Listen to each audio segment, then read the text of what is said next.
नमस्कार. आज आपण नाशिक शहरामधल्या एकमेव आणि अत्यंत प्राचीन असणाऱ्या सूर्यनारायण मंदिराजवळ आहोत. याच मंदिरामध्ये प्रसिद्ध ज्योतिषी श्री घोलप स्वामी यांची समाधी सुद्धा आहे.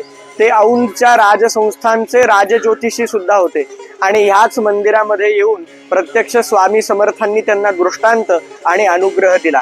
तर बघूयात या मंदिराविषयीची कथा.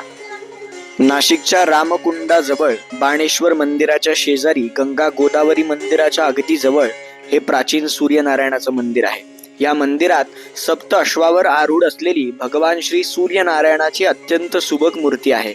ही मूर्ती औंधच्या राजसंस्थांनी खास घडवून पाठवली होती असा इतिहास सांगितला जातो.